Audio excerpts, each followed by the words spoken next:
What's going on, everybody? Welcome to another episode of Off the Couch Boxing. I'm your host, Reckless Rex Ruger. That's the Alexis Arguello puppet. I'm your other fucking host, Frank Benji. Start it up.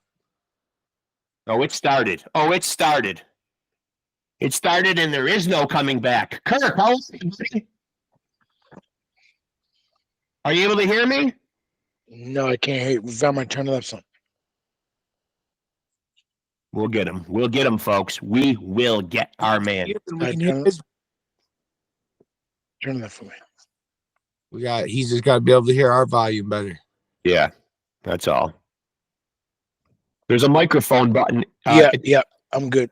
Now, can you hear me now? Yes, I can hear you guys. Can you guys hear me? Listen, great to have you on here, my friend. All right, see you later, son. How you guys doing? Good. Well, a lot better now that you're here, champ. A lot better. Cool, I mean, cool. Yeah. And so are you still up in Canada? Yes, I am. Yep. How's everything up in Canada? I would say it's good. You know, it's what I'm used to. I mean, I spent 93 till 2017 in Dallas, but I never ever stayed away from here more than 2.5 months. Like I was in Dallas for 9 to 10 weeks, back home for 9 to 10 weeks. Dallas 9 to 10 weeks, back home for 9 to 10 weeks, and that happened. That stayed like for probably 21, 22 years. So I never, ever missed out time back home. Go ahead. What's the most elite Canadian dish? If I was going to come to Canada and you were going to give me some fine dining, what am I going to eat in Canada that I'm going to love? Wow. You know, Poor guy thought he was going to get a boxing question right out of the gate, and you're hitting him with food already. I would say fish and chips. I know that don't sound elite, but our fish and chips up here is the bomb. You know what I'm saying? Okay. And our Chinese food is really good too. But let me just say this: the best food I ever tasted in my whole life is in the Dallas-Fort Worth area. I mean, down south, they got great. Their food is so good. That's that Mexican fusion. Say it again. That's that Mexican fusion. They come across. Yes. And man, I ate a lot of, in New York. I spent a lot of time in New York because my managers were from New York, and they made me stop. And every time I came back across, I had to stay there for like 4 or 5 days each time. And they made me stay there for meetings or whatever. Not that I didn't enjoy it. I really enjoyed it. But the best food I ever tasted in my life was in Dallas-Fort Worth area. We're in upstate New York ourselves. Yeah, I know. I know you guys are. Yeah. Upstate New York. Yeah. So so we're about a half an hour away from the Boxing Hall of Fame. Oh, okay, cool. Yeah, right in the upstate New York. So how does a guy like you get into boxing? If we can backtrack for a minute, were you getting in a lot of fights as a kid? No, I didn't get in a lot of fights as a kid, but we moved into the city.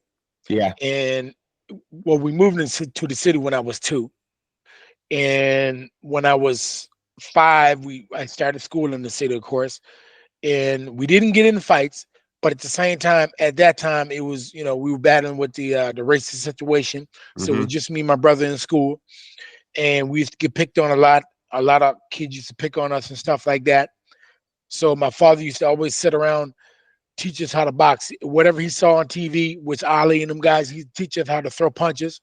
And then we moved back up in our community for 2 years, 6 until 8. Then we moved back to the city. And then at 8 years old, 9 years old, that's when people start to really want to fight us. So my father said, you know what, I'm going to have to teach you guys how to fight and teach you guys how to protect yourself. And one day he just said to me, oh, Kirk, Gary, do you guys want to box? We said yes, because one thing, I wanted to impress my father. So he took us to a boxing gym, and we stayed at that boxing gym for like 3 months. But me and my brother, we started boxing together. Like, we put the gloves on and started sparring, which wasn't supposed to do the first day. My brother hit me in the eye, so I took the gloves off, started kicking and punching him and all that. So my father said, "Oh no, you can't do that when you box." So we stayed there for 3 months, and then we came to the gym I am right now. This is the gym I'm at right now, because my Wi-Fi don't work at the condo, so I had to come back down here.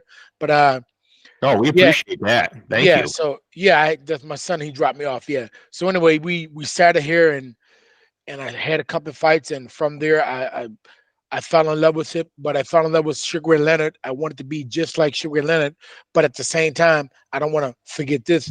My father introduced us to boxing when I was 4 or 5. He was always teaching us how to throw punches, but he never boxed a day in his life. But he was always talking about boxing, and every time he had his brothers and uncles by, they were always talking about boxing. So really, my father introduced me to the sport. You know what I'm saying? Yeah. So Sugar, I love it, man. I love it, man. I just want to say, I just love the story, man, because this is my father right here. He introduced me to boxing. Yes, there you go. Life, but taught me how to throw a punch, though. Thank you. There you go. Yeah. You know what I'm talking about, right? Yeah, And yeah. So, Dad, you never fought, you never boxed. Your name is Rexx, right? Yeah. Nope. Never Yeah. fought. Nope. But you was able to teach your son how to throw a punch, though, weren't you? Sure. Yeah. Yeah. So Yeah. you know firsthand, you know just what my father did. He taught me how to throw punches. You know what I'm saying? Yeah. And not even from like an expert point of view or anything. You know what I mean? Like just from being a student of the game. You know? Yes. You know, just go ahead.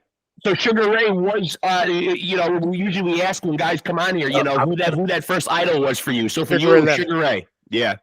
Well, for boxing idol, Sugar Ray Leonard. But my first idol in general, I must tell you, Martin Luther King. Yes. When I was 8 years old, man. my mother used to read a book to me about Martin Luther King. So I was 8 years old saying, I wanna improve the world. I want to stop racism. I want to help people out. I want to do this, do that. And but the only thing that took me away from Martin Luther King a little bit was this: he finished high school at the age of 15. Yeah.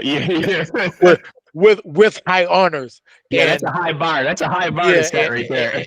And I dropped out of school in grade 12, the third month in grade 12. Don't get me wrong, I was doing well, but I wanted more time to train for the Olympics and train for the world title and stuff like that. So I dropped out of school and I said, you know what, I'll go back to school and all that. You know what I'm saying? So it was just fortunate that boxing worked out pretty well for me. You know what I'm saying? So, hey, but let's make no mistake, though. Martin Luther King, though, certainly falls under the category of a fighter.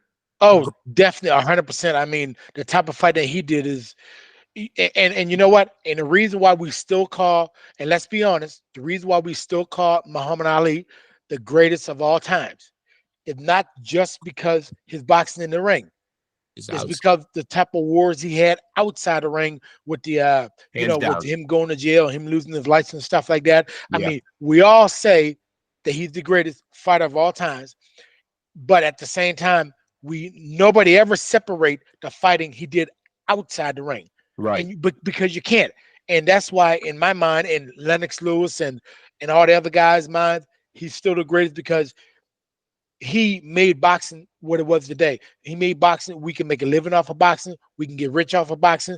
We can take care of our family off of boxing. And all that stuff came in even more when Ali basically started doing the thing that he was doing. So, yeah.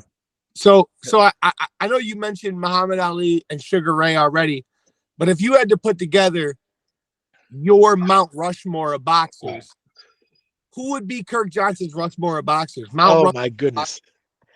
Oh my goodness. How many guys am I allowed to pick? 4. Mount Rushmore. You'd be surprised. You know what, man? I sometimes have to fact check how many faces are on Mount Rushmore. Let me see. Well, for that matter, because of that reason I told you, I have to put Ali there.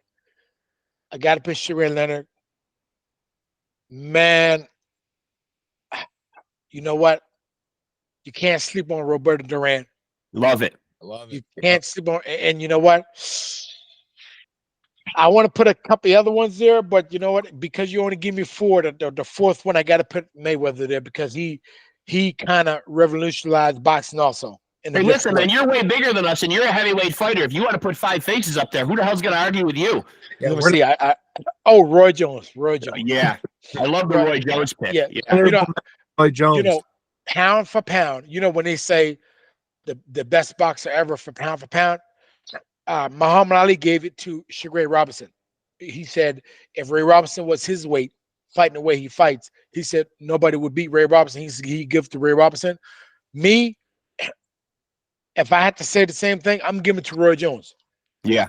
I mean, don't forget, Roy Jones lost his 53rd fight to Antonio Tarver, the second fight of Antonio Tarver.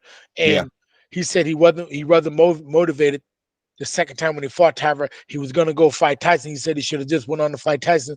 And let me just be honest. I couldn't understand it back then, but fighting all my life, I realized that you do have to be motivated to do certain things. You can be in the best shape of your life, but if your mind is still not motivated for that situation, it's not going to grab it. Can I give you guys one example? Sure, please. You guys heard of a woman lifting a car up when their baby is stuck under the car. We all heard that story before. Sure, yeah. A woman can do it when their baby is stuck underneath the car for real. But ask that same woman to do it and say to her, pretend your baby is stuck under there. She can never do it because it's not real. Right. So you have to be motivated for real. When people say, oh no, you got to make yourself motivated.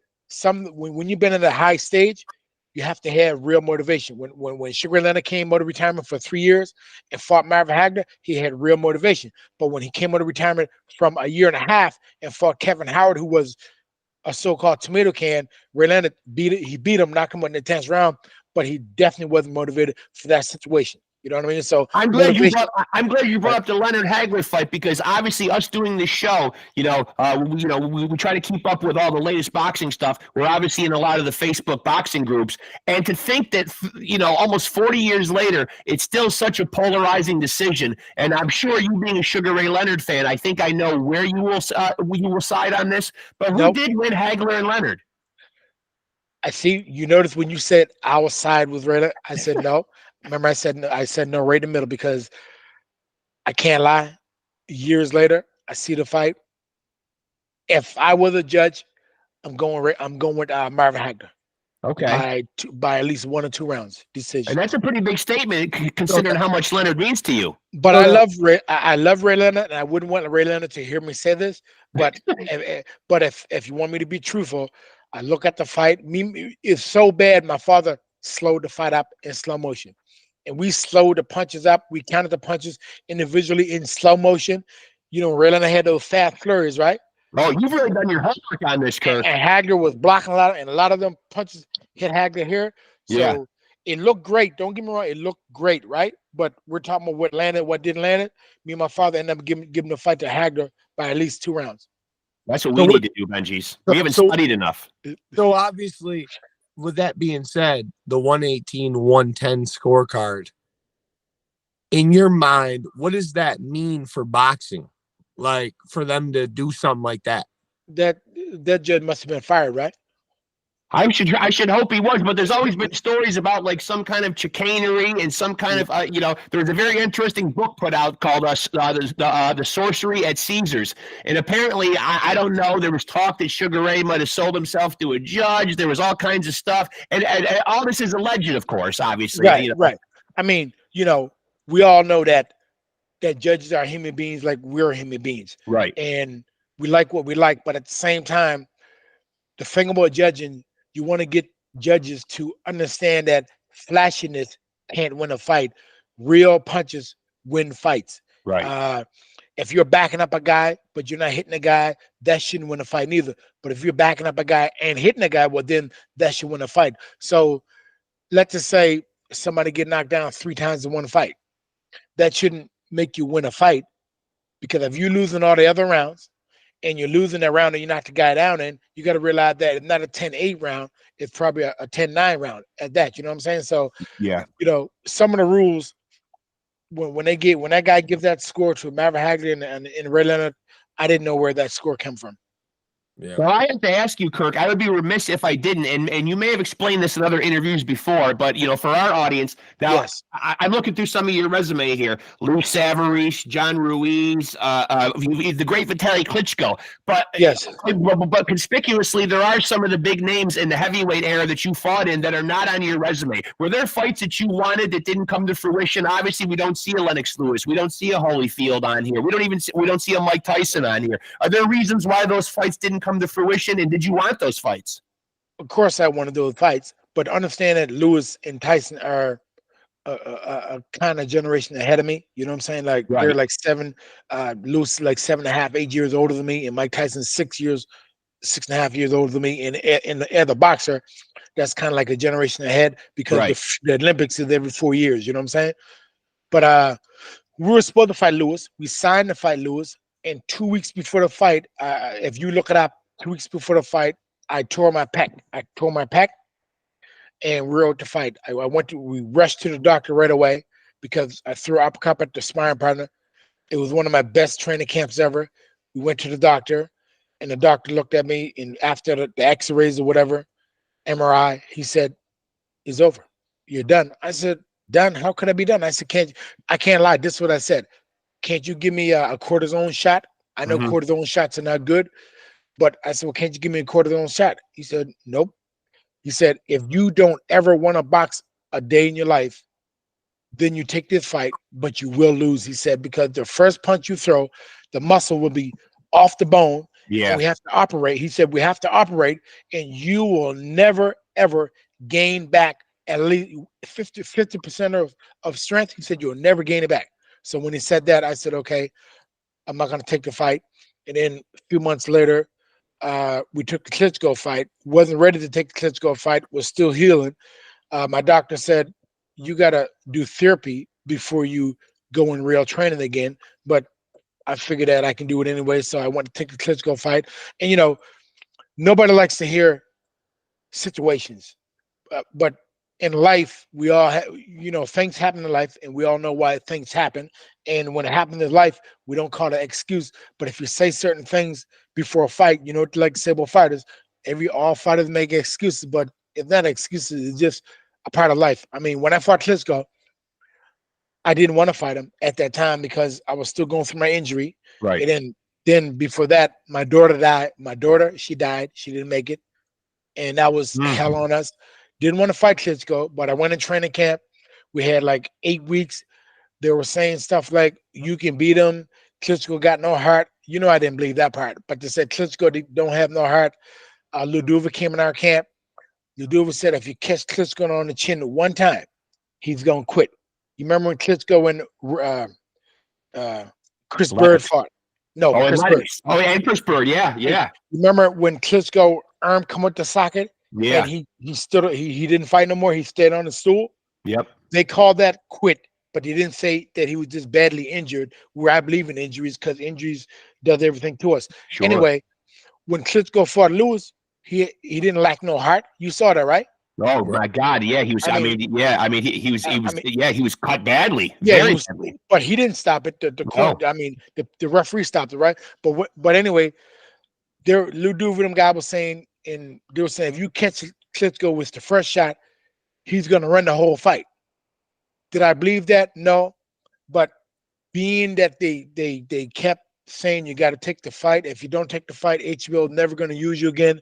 Is like, man, I need more time than that because I've been off for real. Like normally after every fight, when I come back home to Canada, 3 days later, I'm right back in the gym just because I got to manage my weight and manage my conditioning.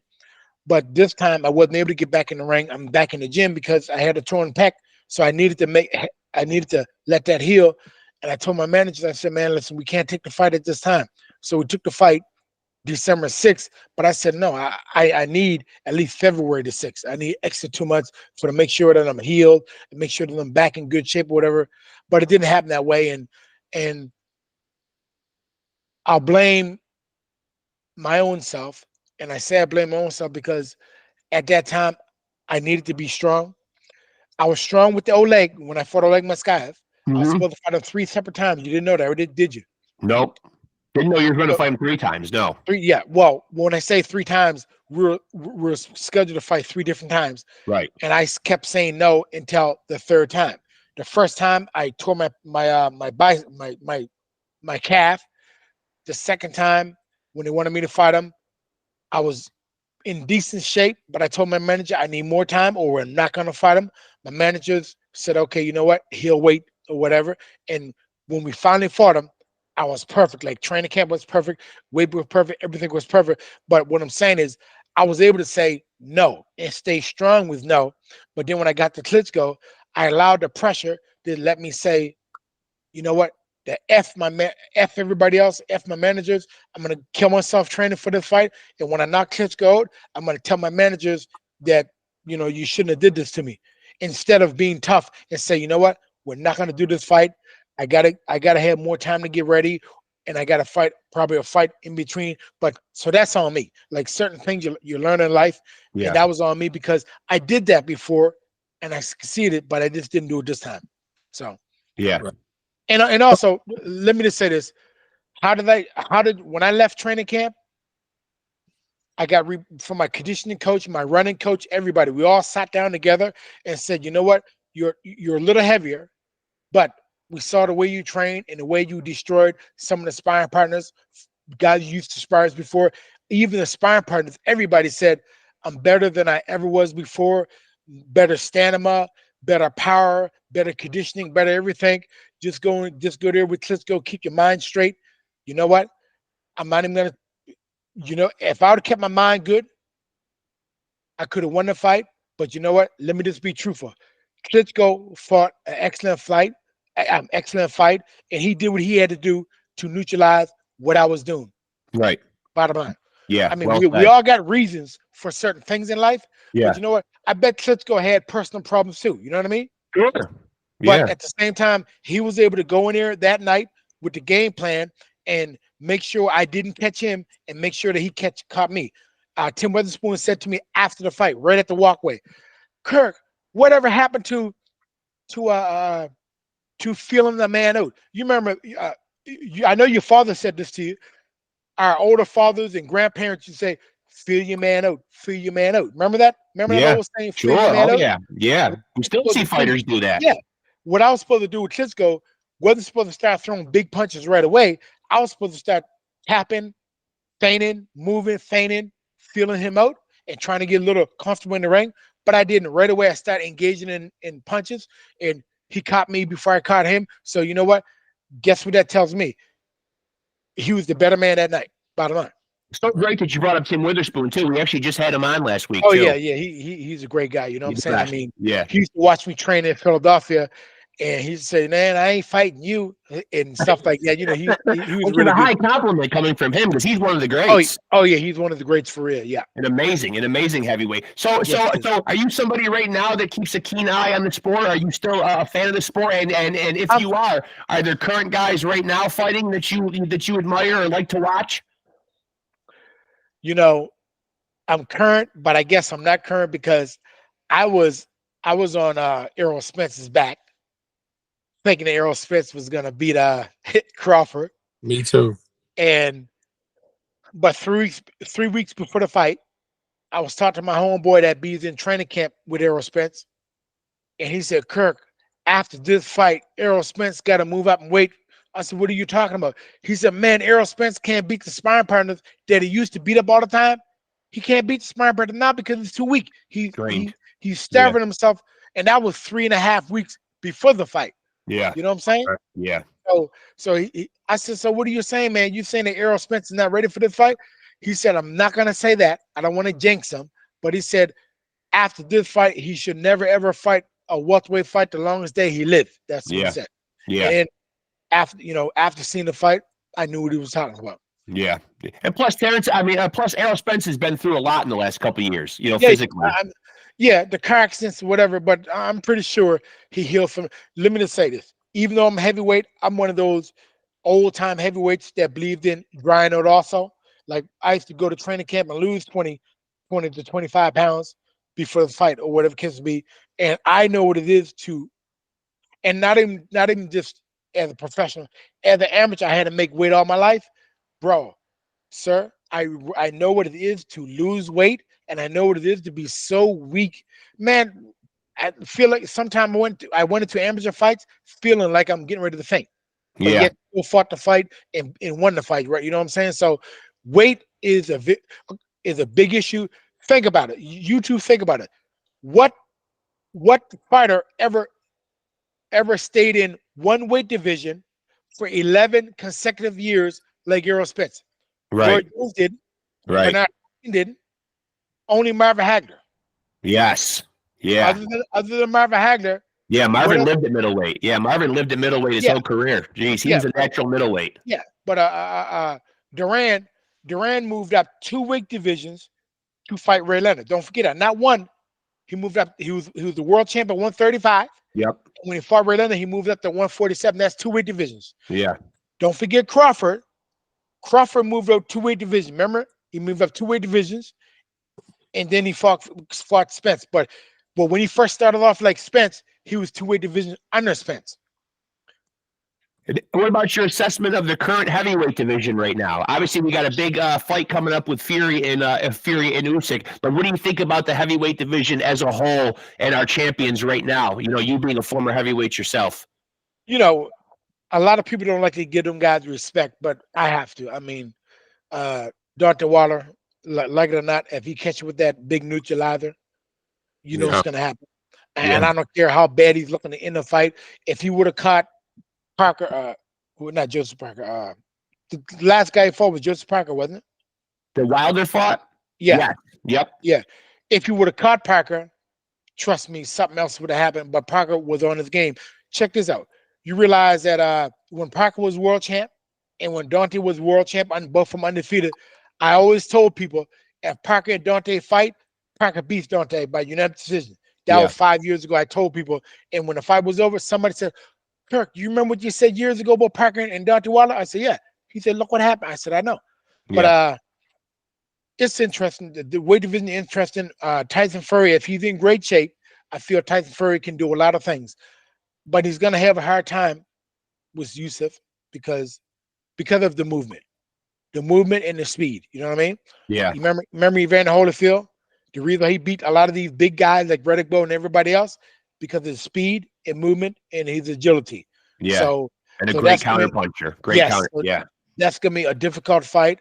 And then I forget the guy's name, the Chang, the big gigantic. Yeah, that's who Wilder's gonna fight next. I know. I'm scared of that fight because you know what?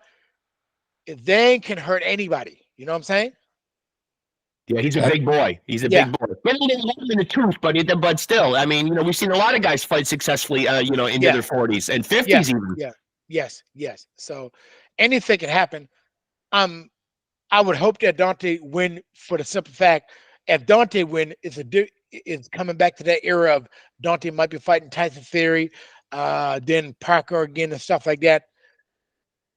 It's gonna be a difficult fight though. Deontay gonna have to be on his game with this big guy. Yeah. But everybody was telling me, "Oh, Kirk, the fighters nowadays are not skillful as you guys were. They might not be skillful as I was, but you know, everybody sleeps on the Klitschko's. Technically, the Klitschko's are smart fighters, and I don't get me wrong. I know they don't float like a butterfly and sting like a bee, like Muhammad Ali, but their technical skills were sound. Their jab was sound. Their right hand was more than sound. So they did a lot of things correctly in that ring, and the strategy was top notch. Yeah, I agree. And the Russians were always known, even as amateurs, to have top notch strategy. Now I like something you said there, like about you being an old school boxer. You know, you talked about dropping weight and stuff. So as an old school boxer, you know, this new school of you know, where we're seeing these hybrid fights, MMA guys versus boxers, or we see these Jake Paul type spectacles. You know, do you like these for boxing, or do you ultimately think they're not good for the sport? It's obviously is good for something because they're talking about Jake Paul and Mike Tyson already.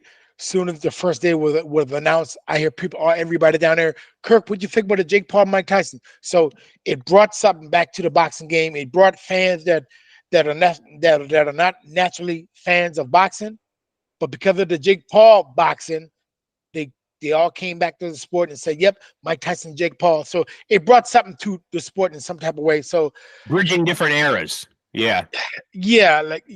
And I don't want to hate on it. I guess it's a good thing. I mean, once you get the fans involved in it, it's a good thing. But Mike Tyson should kill this guy, though, shouldn't he? I mean, Mike Tyson should win this fight, shouldn't he? I can't see Mike Tyson not winning the fight. I can't lie. If it's a real fight, you know that, right? Right. Don't forget when Roy Jones and Mike Tyson fought, everybody said it was a real fight. You know that. Yeah. And then when it comes down, I told everybody, I said, "This ain't no real fight." I said, at the end of the fight, they're gonna raise both guys' hands. And what happened? They raised both guys' hands, and it was because you saw how they wasn't even touching each other. You know what I mean? Well, Mike Tyson looks incredible right now, though. He still looks very incredible. Yeah, he can still throw a punch. Do you think that maybe he wants to end all this Jake Paul discussion? Well, when you say, is he doing it just because of that? No, he's doing it because he's going to get paid good Money, yeah, of course. and Right. and also Jake Paul just can't beat me. Like Tyson is saying, Jake can't beat me on my worst day. Jake Right. can't beat me if I was 75 years old. You know what I'm saying? So when he ends it, he's not ending it just to end it. He's ending it because you fight me, you're gonna be ended. You know what I mean? Right. So yeah, that's the reason why. But Now, do you still have a foot in the sport in any way, shape, or form? You're at a gym right now. Like, are you Well, doing any training? Do you have any? I Do you just- have any I just- involvement in the sport? I just finished doing eight rounds about an hour ago. So I went home to get ready for you guys, and our internet was the whole building. Internet is going down, so I had to come back down to the gym where they got internet or whatever kiss me. But I still train. Everybody still says that. I'm just saying what they say now. Damn, Kirk, you look just as good as you look back in your fighting days or whatever. Okay. I still spar every now and then, and I can't lie to you. I still do what I do to everybody when I spar, and everybody said, "When you gonna get one of those celebrity fights or whatever?" I said, "Man," and I know you don't know this, but I ain't never ever announced my true retirement yet. I was going to bring that up. I couldn't find anything official where you actually were even in the ring making an announcement or a press release or anything Exactly. like that. So because I ain't never made that announcement, I'll You make heard the it here announcement. first on Off the Couch Boxing, folks. Kirk Johnson, not retired, could still be coming for the scalps of some of you heavyweights. Right. You'll never know. All I'm saying to you, you'll never know. Never say never, right? That's right. And I'm not gonna make that announcement not yet. You know what I'm saying? Okay, fair enough. Yeah, I don't want you to. We don't want to push you into nothing, champ. We Yeah, don't want to push you yeah. into nothing. God Yeah, knows, exactly. man. I mean, you got to be ready. Oh yeah, 100%. Yeah. What are you doing to these sparring partners in the gym, though? I mean, you got to be killing these guys, right? Oh yeah, I some of the guys are smaller, so I won't hit them hard or whatever.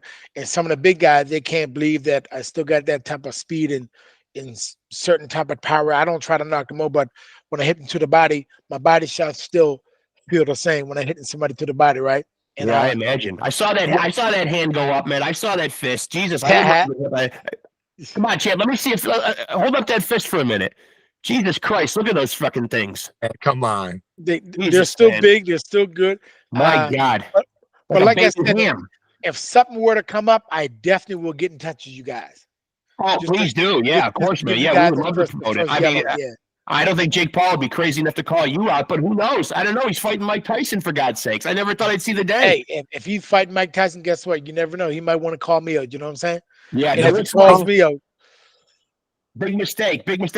And that's what's life after boxing been like for you? I mean, well, I got two young kids. Me and my wife started late. Me and my wife been together since I was 18 and she was 20, since 91. And our oldest kid is 19. He turned 19 February the 12th, and our daughter is 14. She turned 14 December 20th. So we're raising them. Me and her raising them, and kids are not easy. I mean, you're telling me. Your name is Ben, right? Yeah, Benji's. Yeah, he's my son. He's my son, and he's got kids of his own. So I have plenty of guess what? grandkids. Yeah, I'm gonna say you got you got kids of your own. So I don't have to tell you no more because you got them. Okay? Four, man. Exactly. So guess what? If they're under 10 years old, them the good days. But when they get 10 and up, like 14, 15, it's different. He knows. And yeah, exactly. Because He's feeling that right now, champ. He's feeling that right now. Oh, you feeling that right now? Okay. Yeah, he's got teenagers, right? Or going into teenagers. Yeah. That's a rough age. That's a rough age because you think you got all the problems when they're young, but then when they get older, it's a whole different set of problems. Whole different set of problems. Yeah. So I come at the gym. My father still runs the gym, of course, and he got an assistant coach, but they got me down, and my father got me down as the sparring coach. Oh, nice. You got official title. Does your son got any involvement in boxing? Does he have any? No. He was playing basketball a lot. And he used to be good in school until the last couple of years. Yeah, that's what I can say on that one, right? Basketball though, huh? Now that's a good safe sport right there. No one punching him in the head for a living. Yeah, it's a good safe sport to a certain extent. Yeah. I mean, you get a lot of injuries there too, but it's all good. Now I'm going to try to lobby to get somebody on my side for once because we just had a younger guy on here like a couple of shows ago, and he obviously took my Don't son's pick the side. wrong thing, Kirk. Don't Say pick the wrong answer. Kirk's not going to give the wrong answer. Believe me, man. Kirk is a man of integrity. He's going to give the No, right I'll answer. get the wrong answer. Michael Jordan is Michael Jordan the better player, or is LeBron the better player? Oh my goodness! You know I'm going to give you the wrong answer because you're thinking I'm older. I'm going to stick with Jordan, but I'm going with LeBron. Oh man, I knew that. I knew that was going to get you. You got one on your side, and you got an I knew you were going to get on your side. I knew you didn't like. I knew you wanted me to go with you, but I got to go with LeBron. Yeah, Kirk, hey, Kirk, listen, man, after you held up that fist, I'm not arguing with you. he's better, man. He's better. That's why. Yeah. But okay, look. You know what? Let me just say this. Any era Jordan would have took over, and farther concerned, any era LeBron would have took over and did the thing also. If they were playing together, I guarantee you, we would have had tabloids every time LeBron played and Jordan played on different teams or whatever. It would have been a killer. And when they played against each other, they would have killed each other. Yeah. Jordan would have still got his 40+ points. LeBron would have got his 40+ points. They both would have got game ender points or whatever. The bottom line is, though, if they were in each other's era, they still wouldn't have stopped each other's greatness. I'm telling you. Yeah, I Matter agree. of fact, they would have made each other greater. I agree with that. Yeah. Now, I got to ask you. Out of all the guys in that era of heavyweights, though, is there one guy that really bothers you the most that you didn't get on your resume? I mean, was there really a burning yen to fight one guy and it just crushed you that it didn't come to fruition? I was dying to fight Lennox Lewis. Yeah. Lennox was the one that got away, huh? I was dying to fight Lewis because I had 2 fights back to back, no injuries, and I was able to go back in training camp within 4 days of both fights, no injuries. And when I was training for Lennox Lewis, it was my weight was the best it's ever been. Weight wasn't even an issue. My sleep habits was great. Everything just felt great to me. Everything felt too good to be true to me. And 2 weeks before the fight, everything ended. So if I'd have fought that fight, everybody would have, you know how some people say, well, you didn't get to your full potential. Yeah. That would have been one of the fights that I literally felt and think that I'd have fought at my full potential. Do I think I would have beat Lennox Lewis? Yes. But did I have to beat Lennox Lewis? No. Even if I would have just put up, what if the fight would have went to a draw or split decision victory or what have you? The bottom line is me fighting Lewis would have showed everybody that, Kirk is the guy that he always felt he was. That's all. It would have propelled you. It would have helped propel you into bigger fights. Yeah. And let's just be honest. Lennox is one of the greats. Matter of fact, I like to change the name. Lennox, Holyfield, and Tyson. I like to call them guys the triple great. Yeah. Because what they won for 3 world titles, right? Holyfield won 4. Holyfield won 4, but I call Lennox the triple great, Tyson the triple great, and Holyfield the triple great. They're not just great fighters or great. They're triple great fighters. And Ali, of course, he's triple great. He's the first triple great. You know what I'm saying? And what Holyfield did was pretty incredible because, he did come all the way up from cruiserweight too. He was not a natural heavyweight. If you ask me, fight alone, who did the most, I'm going to tell you every day, if you look at the resume and how many ex-world champs or world champs that they fought, I'm going to tell you Holyfield is the man. Yeah. If you look at all the different things he did in the ring and the world champs and whatever, I'm going to go to Holyfield every day. Yeah. And he even gave up a piece of his ear for his career. Yeah. There you go. Yeah. So when it comes to adversity, things going against you, adversity, man, it got to be Holyfield. When you look back on your career, though, what's the crowning moment for you? I mean, I got your record here. I mean, 37-2, 27 knockouts. I mean, no one's going to sneeze at that. I mean, that would be considered a stellar career. Okay, let me just ask one question to you, both of you guys. Okay. If I'm in a fight, right, and the corner don't let their fighter come out to fight me for the 7th round, what do you call that fight? A quitter. No, no. Okay, but what on record? What do you call it? A knockout. A TKO, right? Yeah. So that would go on my record as a TKO, right? Yes. So if you say yes, that would be a TKO. When I fought, I think the guy's called Yankee Diaz. I think you have to say that instead of 27 knockouts, I got 28 knockouts. Oh, okay. I remember the Yankee Diaz fight. Yes. Yeah, because he wouldn't come up for the, I think it was the 6th round or something. Yes. Because the corner didn't want him to come out. So they called it a technical decision when it should have been a TKO for my record. After the fight, Curtis was yelling, my coach, Curtis Cokes, damn, they're going to rob you, Bubba. They're going to rob you. I'm saying, how can they rob me? And I'm standing and he stopped the fight because he was getting beat too much. Curtis said, no, Bubba. They're going to say it's a decision, but they're not going to say it's a TKO for you. Let's go, Box Shrek. We got to amend this. Kirk wants his 28th knockout, for God's sake. Yeah, I do want my 28th knockout. You're right. Yeah.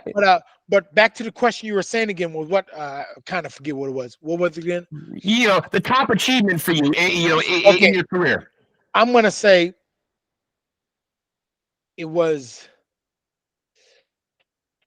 I want to say it was it started with the Oleg Maskayev.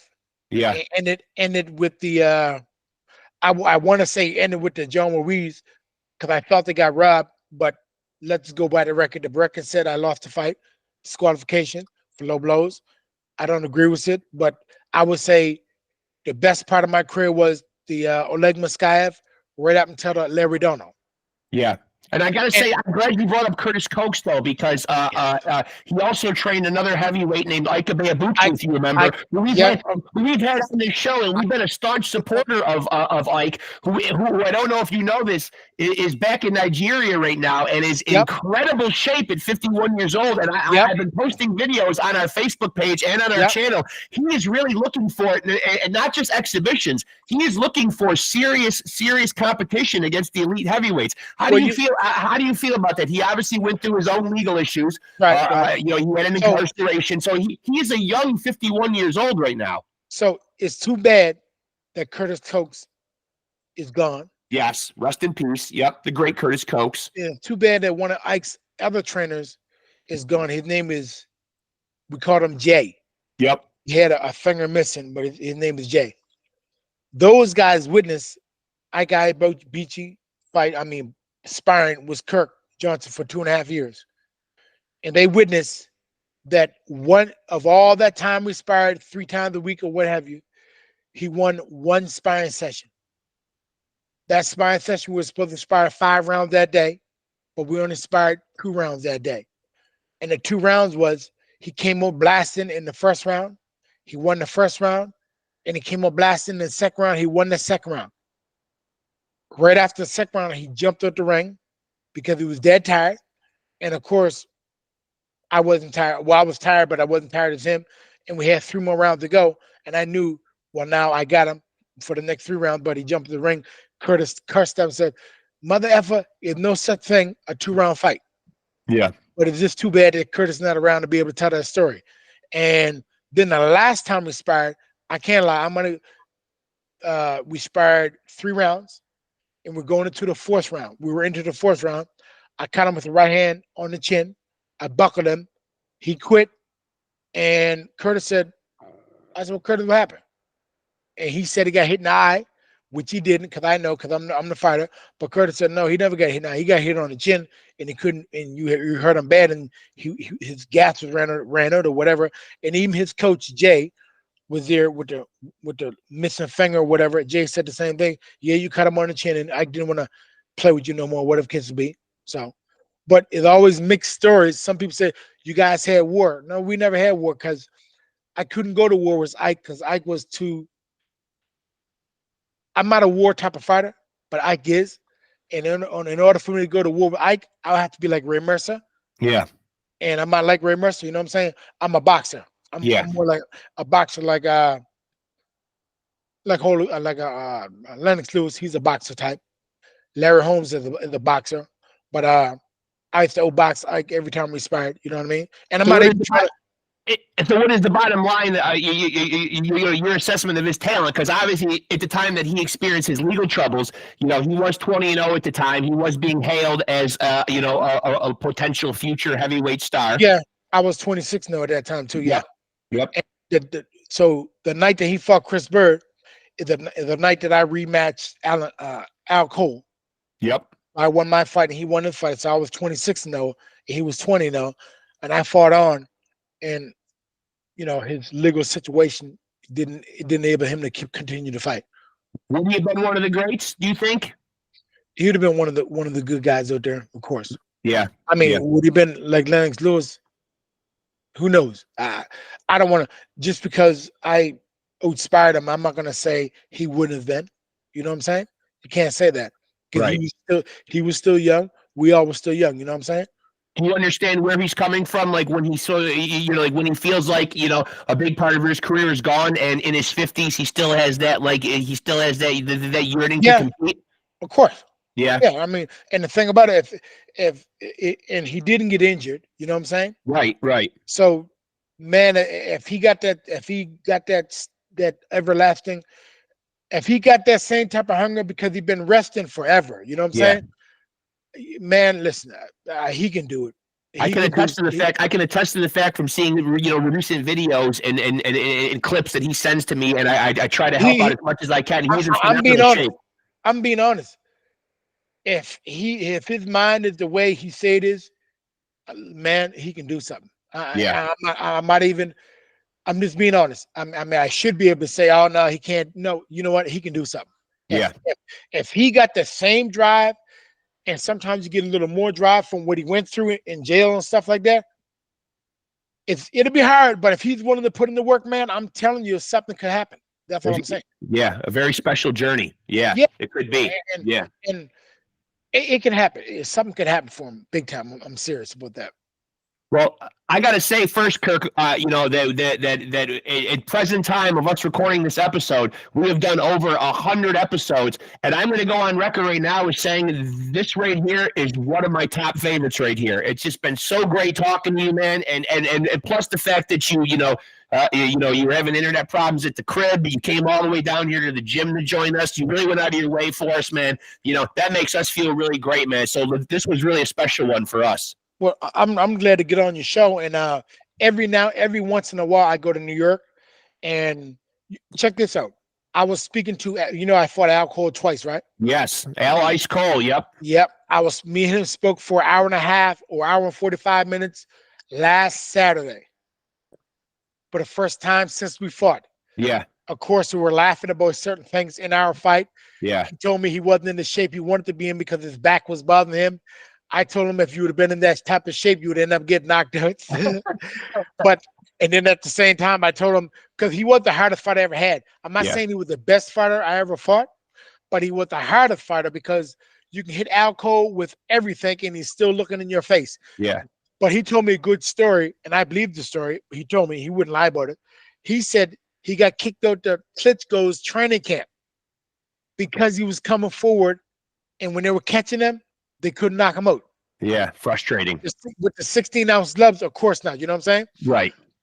So I knocked a lot of guys out with 16-ounce glove, but Al Cole chin was so tough that you wasn't going to do that to him. So when he told me that the Klitschko's got rid of him because he was coming forward all the time, and they couldn't stop him or anything when he was in training camp, it's like, you know what?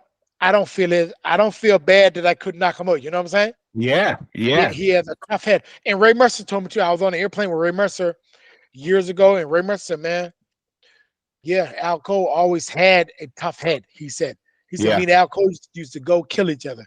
Some guys are just like that. Yeah. That's what it is. But man, it was a pleasure being on your show. And anytime you guys want to do it again, I was just going to say that. Yes, please stay in touch. I've got your number now. Oh, yeah. We'd love to have you back on. Absolutely, man. It's been a real pleasure. And then I just came from New York probably about 3 months ago. If I come to New York again, I'll give you guys a little call to say what's up to you guys or whatever. You know what I'm saying? We'll meet up. Sure. That'd be great. Yeah. I'm wondering, did you ever get to the Boxing Hall of Fame? I got to the one up here, up in Canada. I mean, do you ever come to the international one? Oh, have I ever been there, you're saying? Yeah. Yeah, I've been there a few times. Yeah. Yeah. Yeah. I mean, let us know if you're ever in our neck of the woods, man. It'd be great Yeah. to catch up with you. That Definitely. there too. I mean, yeah. Is that restaurant still in New York? I bet it is. It's called Sparks. You know where the mob got shot at? Oh, that's down in New York City. Yeah. Yeah. We're near Syracuse. Yeah. Oh, yeah. Syracuse. Yeah, that's right. Yeah, Sparks is where they shot. That's where John Gotti shot Paul Yes. Castellano. Yes. Hey, I'm up on my mob history. Right. Yeah, Okay. I mean, if you're a New Yorker, man, you definitely know a little bit about the mafia. Yeah. So, Benji, do you live close to your father? Of course, yeah, about half hour. Yeah. Okay. For you guys, see, I'm in Nova Scotia. So when I say live close, my parents live 3 miles away. Yeah. Sometimes I jog to their house sometimes. Yeah. And my brother lives probably about a 9-minute walk from our parents' house. It's good to have family close. Yeah. But when it comes to you guys, a half-hour drive is close for you guys. I forgot that. Yeah, it is close. Yeah, it is good. Yeah. But before I go, yeah, are you guys back to what it was before the pandemic? Yeah. For the most part, yeah. Like we're pretty much. I had COVID a couple times, but I didn't really have. I had it once. Yeah, I didn't have a severe case. It kind of felt like I just had a cold. I mean, same thing.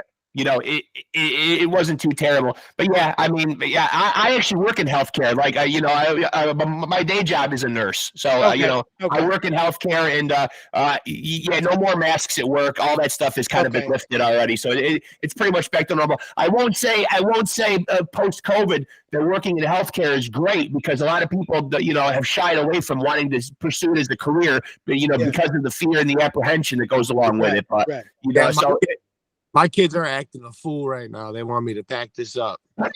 Okay. So before you go, Benji, are you back to where you were before the pandemic? Absolutely. I got a good job. My family's all good and healthy. Yeah. Okay. For more, man, I'm blessed. Yeah. Okay, yeah. I would say basically the same, Yeah. Other than I reminisce a lot about the good old times. Well, hey, I mean, you have to do that. You got to keep that stuff locked in here. That's important. It's been a pleasure. It really has, man. I can't believe how much I enjoyed this episode. It's really been great. I'm glad we got the chance to do this. Yes, I'm glad you extended yourself and came down here to do this, man. It's been a real pleasure. Yeah, thank you very much. The great Thank you guys. Benji, thank you. With Rexx, thank you too. You guys take care. We appreciate it. Yes, sir. We'll definitely stay in touch, and we will do it again for sure. Yes, sir. Thank you. All right. Thank Good you talking very much. to you, sir. Appreciate you. Bye-bye. Thank you. All right. Take care. A great one right there. I'm going to go out on a limb right now and say that might have rocketed to my number one right there. That was a great interview. A great interview, man. That is, of course, the great KIRK Bubba Johnson. 37, 2-1 if you're asking. 27 knockouts, but let's BoxRec get it right. It's 28, according to him, in the Yankee Diaz fight. I will go back and watch that fight and make a determination. But the guy quits on his stool. Give the guy a fucking knockout. But he is one of the great heavyweights from our friendly neighbors to the north, Canada. And that was a real pleasure, man. The guy went out of his way to get a ride down from his son to get dropped off at the gym where the Wi-Fi was better. Just really put himself out there to come and join us, man. So that was a really special episode. I got to say here on Off the Couch Boxing, for the last about 15, 20 minutes of that episode, my daughter would not leave the window of my car. So I just kept trying to. So come on, let her in. No, she's gone now, but she's gone. I was trying to get rid of her the whole time. That's why I wasn't really saying. I was like, I kept trying. I was about to talk, and then she'd be like saying something. And I have to. Now suddenly we can't get her in this episode. It would make it a much more special episode if I could see my baby girl. But now she's gone. Yep. How do you like that? Yeah. How do you like that? Well, I mean, listen. I'm not gonna lie, man. I enjoyed that one thoroughly, man. That was a great interview. It was great. Thoroughly. He had a lot of knowledge, a lot of stuff to say. Amazing. I appreciate listening to guys like that. Even. Yeah. And of course, we here on Off the Couch Boxing, man, don't want to interject too much, man. It's all about letting these guys shine. They're the ones with the stories. They're the ones with the careers. They're the ones with the highlight moments, man. You know what I mean? So we're on here, to let them do the entertaining. We're on here to facilitate. We're on here to facilitate great convos. Yep. Chop it up with these guys, but kind of just give them the, the food for thought and let them take the ball and run with it because that's their job, man. But if you're not tapped in by now after phenomenal conversations like this, man, I don't know, man. You've taken one too many punches at the hands of a fist the size of Kirk Johnson's. I don't know what that was that he held up, but I would not want to get hit by that. Yeah, that was an anvil. I'd rather have a comet come down right now from the sky and drop on my fucking head right now than get hit by that fist, man. I mean, that thing was like he lifted up an anvil. Yeah, he really did. I didn't even want to lift mine up to even show it, man. I mean, Jesus Christ, man. It's not fair. It pales in comparison. Yeah, I mean, but make sure to like and follow us on Facebook. That's muy importante. Even more muy importante is liking, subscribing, and hitting the notification bell right here on this YouTube channel of Off the Couch Boxing. Also, muy importante is I smoke too much weed and I need some dinner. I'm hungry. Yeah. I kind of do too. I'm going to go drop an edible right now and be ready for some evening interviews tonight, man. That are going to be equally kick-ass, folks. More kick-ass content on the way. It's to be expected, man. It's the trademark of the Off the Couch Boxing podcast. So make sure that you are tapping in or something is seriously wrong with you. You need psychiatric help and evaluation immediately. If you're not tapping in with the podcast, basically what he's saying is fuck yourself. Yeah. Go see a doctor. Go see a doctor. Well, of course, because we never want to disrespect our viewers, man. But Gary Busey and myself can go 15 seconds with anything. And make sure to stay tapped into Off the Couch Boxing and continue to be a champion, because if you want to be a champion, you've got to roll with us. And that would mean rolling with the champs.